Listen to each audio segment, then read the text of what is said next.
Bienvenidos a la tercera parte de la clase de aborto. En esta clase hablaremos específicamente del diagnóstico clínico y el tratamiento específico para las distintas etapas evolutivas del aborto.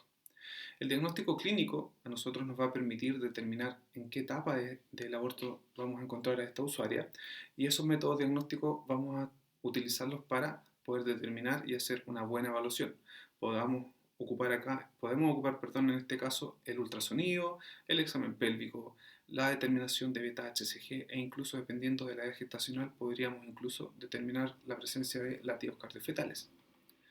Para el diagnóstico hay 4 elementos principales que nos van a ser de gran ayuda para determinar específicamente a qué etapa corresponde. La primera es hacer una anamnesis, posteriormente un examen físico, después la ecografía y en algunos casos que se requiera la determinación de gonadotrofina coriónica humana. El diagnóstico diferencial para estos casos, hablando de diagnóstico diferencial a situaciones que presentan una misma sintomatología o signos muy similares al aborto, pero que corresponden a otro tipo de patologías. Por lo tanto, el diagnóstico diferencial o lo que nosotros queremos determinar es si es que esto realmente es un aborto o podría ser un embarazo ectópico, una hemorragia de la implantación, una enfermedad trofoblástica gestacional. Dentro de la anamnesis, nosotros vamos a ocupar esta anamnesis y siempre tenemos que sospechar de un aborto en los casos que tengamos una mujer en edad fértil que presente un atraso menstrual o una mujer con un embarazo ya confirmado que tenga la presencia de dolor abdominal tipo cólico y eventualmente asociado a sangrado o pérdida de restos ovulares. Por lo tanto, nos interesa acá saber la historia de la mujer, las características del sangrado, cómo comenzó, determinar de forma correcta la edad gestacional, saber si es que tiene alguna patología de base, por ejemplo. Posterior a eso, pasaremos al examen físico y en este examen podemos hacer una evaluación abdominal y genital. El objetivo de este examen principalmente es determinar el tamaño uterino, es descartar la irritación peritoneal, como en casos, por ejemplo, que podría tener un embarazo ectópico, o tumoraciones abdominopélvicas. Después de realizar este examen abdominal y genital, necesitamos recurrir a la ecografía. Y la ecografía nos va a permitir establecer un diagnóstico y saber primero si es que ese embarazo está dentro del útero, ¿ya? Determinar si es que el embarazo es intrauterino. Además, nos va a permitir saber si es que hay viabilidad o vitabilidad embrionaria y saber si es que hay algún tipo de sangrado y de dónde proviene. Generalmente, el embarazo nosotros lo vamos a poder detectar a través de la ecografía cuando tiene más de 5 semanas de gestación y en embarazos más precoces, de menos de 5 semanas, se necesita recurrir a la evaluación de la gonadotrofina coriónica humana.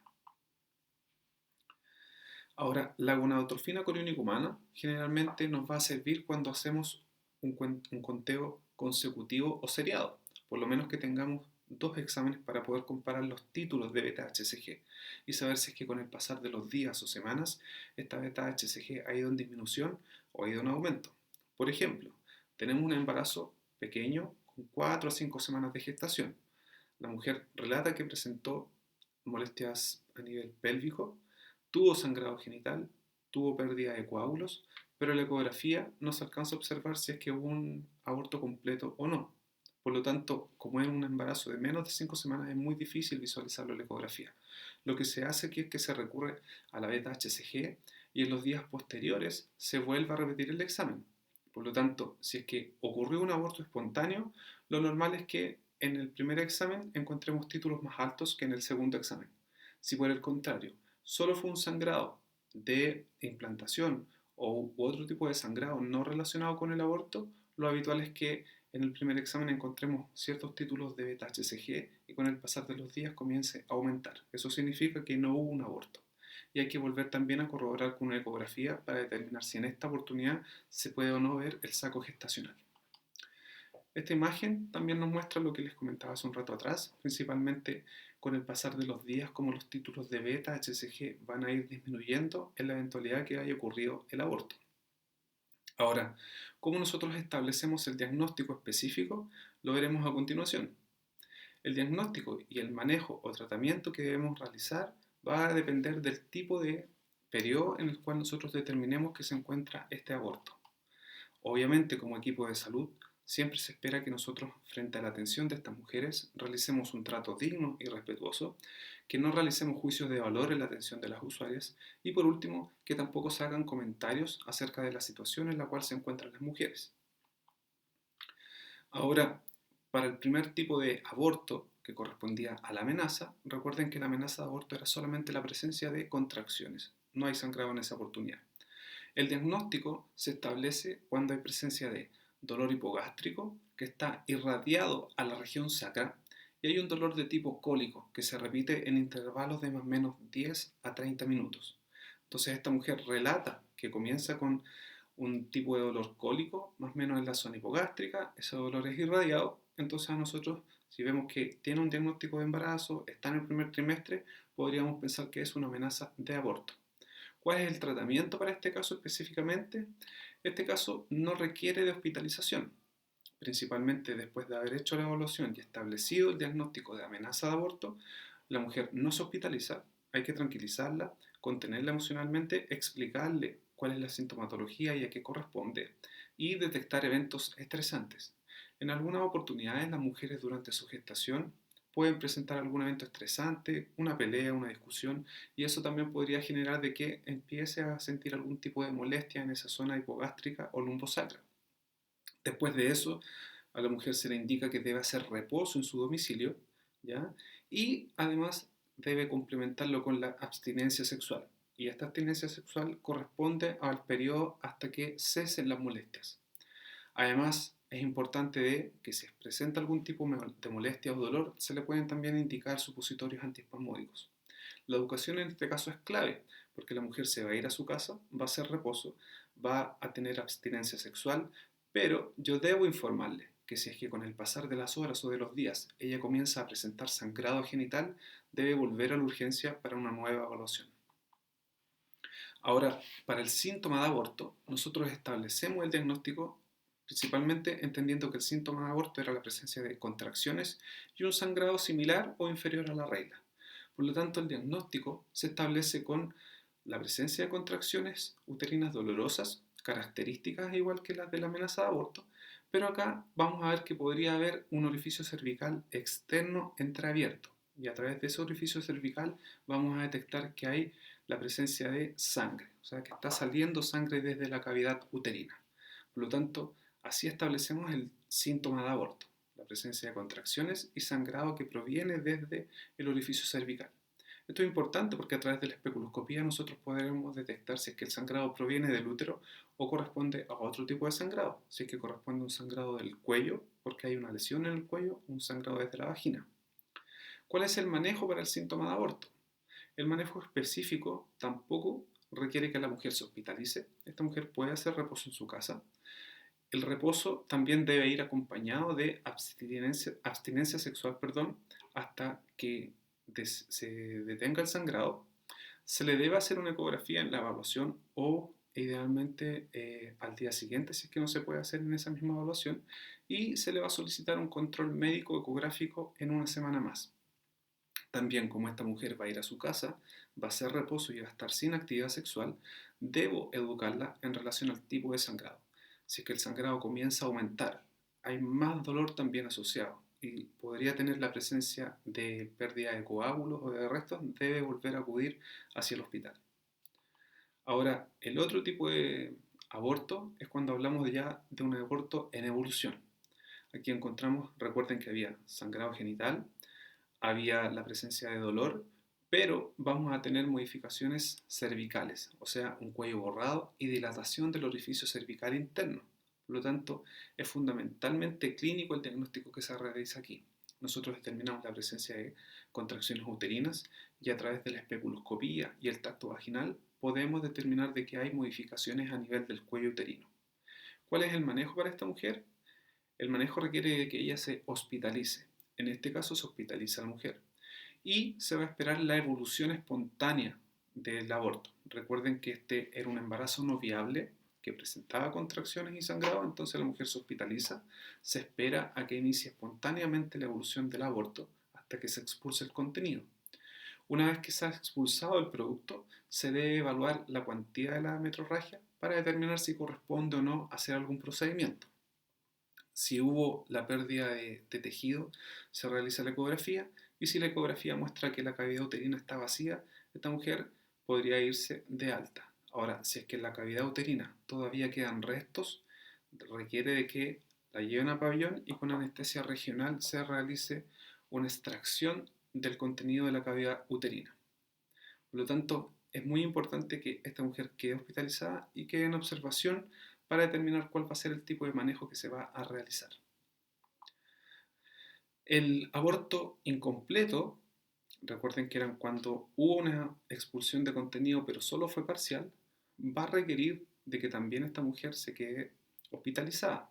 El diagnóstico principalmente nosotros lo establecemos en base a que la mujer dice que presentó contracciones uterinas, presentó sangrado genital y evidenció que eliminó material compatible con restos. Si nosotros le hacemos una evaluación al examen encontraremos de que vamos a encontrar un útero de acuerdo al tamaño de la gestación o de un tamaño menor, que el cuello podría estar dilatado y que la metrorragia continúa con una regular cuantía. Entonces, por lo tanto, en este caso se debe complementar con la ecografía. La ecografía va a ser la que nos va a decir si es que quedan restos dentro de la cavidad uterina o no. Como les decía, esta mujer queda hospitalizada y si quedaron restos dentro de la cavidad uterina necesita pasar a pabellón para que se le realice un legrado y se podría ir de alta al día siguiente. Cuando hablamos del legrado, hablamos de un procedimiento que consiste en que bajo anestesia regional o general se realiza una extracción de los restos del producto que están dentro de la cavidad uterina, ya que podrían ser restos de partes embrionarias o fetales o de membranas ovulares. Por lo tanto, con una pequeña cucharilla o cureta se inserta a través de la vagina hacia el interior del útero y se desprende el contenido que se encuentra ahí, para que después eso finalmente quede vacío y termine la involución completa del útero. Por otro lado, cuando encontramos el diagnóstico de un aborto completo, este diagnóstico lo establecemos a través de la mujer que relata que tuvo contracciones uterinas, presentó sangrado genital, ese sangrado genital expulsó abundante material compatible con restos de embrión o de feto. Y posteriormente, después de esta expulsión de contenido, probablemente ella relata que disminuyeron las molestias y disminuyó el sangrado. ¿Ya? Por lo tanto, generalmente el relato de la mujer, como les decía, es que experimentó una disminución del dolor, una disminución de la metrorragia posterior a la eliminación de estos restos ovulares y a la ecografía se va a observar una cavidad uterina donde ya no se encuentra ningún tipo de restos. El manejo específico para el aborto completo, a esta mujer se podría ir de alta al día siguiente sin la necesidad del grado, ¿ya? Porque aquí ya se evidenció que no hay contenido ya dentro de la cavidad uterina. Se le debe educar acerca de las posibles causas de consulta, ¿ya? Eventualmente si es que presenta hemorragia en su domicilio, también le vamos a indicar abstinencia sexual durante 2 semanas, el uso de algún anticonceptivo, ya por lo menos durante los primeros meses posterior a lo ocurrido después del aborto, y un control en su policlínico. Y finalmente, para el aborto retenido, recordando que el aborto retenido era la presencia intrauterina de un embrión o feto sin actividad cardíaca o un saco gestacional sin embrión. El diagnóstico principalmente es ecográfico. En el caso del huevo embrionado o saco gestacional sin embrión, basta con una ecografía para establecer el diagnóstico. Si es que ese embarazo fuese muy pequeño, se necesita realizar 2 ecografías para finalmente confirmar el diagnóstico, porque podría ser muy pequeña la gestación y no se viera el embrión y solo se viese el saco gestacional. Este caso principalmente requiere de la expulsión del contenido que está dentro de la cavidad uterina, ya sea un embrión sin actividad cardíaca o un saco gestacional sin embrión o huevo embrionado, y el manejo o tratamiento requiere que la mujer se hospitalice. ¿Y por qué se debe hospitalizar? Principalmente porque aquí se tiene que evacuar el contenido del útero. Se le coloca principalmente como método de tratamiento el misoprostol, que es una prostaglandina sintética que va a generar contracciones uterinas y va a generar modificaciones en el cuello uterino. Por lo tanto, posterior a la administración de misoprostol por vía vaginal, vamos a encontrar que podrían aparecer contracciones uterinas, una metrorragia y la posible expulsión del feto, del embrión o de los restos ovulares. Por lo tanto, hay que tener atención sobre eso. Este medicamento se puede repetir cada 4 horas por un total de 4 veces hasta lograr el efecto que se está buscando. Ahora, si es que no hay éxito con este tratamiento del misoprostol, podría ser necesario recurrir al legrado, que es el que anteriormente les comenté, para poder extraer el contenido que se encuentra dentro del útero. Este caso de aborto retenido, generalmente cuando se presenta la evaluación a la ecografía, la mujer en la gran mayoría de las oportunidades a veces decide de que prontamente, ya en esa hospitalización, se realice el tratamiento para la expulsión de este feto o embrión sin actividad o del huevo no embrionado. Otra conducta sería esperar que en los próximos días o en las próximas semanas, de manera natural, comenzara su trabajo de aborto. Aquí pueden ver después con calma, este es un cuadro resumen donde pueden encontrar los distintos tipos de características asociados a el síntoma de aborto, el aborto en evolución o un aborto ya producido tanto completo o incompleto. Esto lo pueden revisar en detalle y les va a servir de mucha ayuda como un cuadro comparativo. Espero que les haya servido esta tercera parte de la clase de aborto. Los invito ahora a ver el siguiente video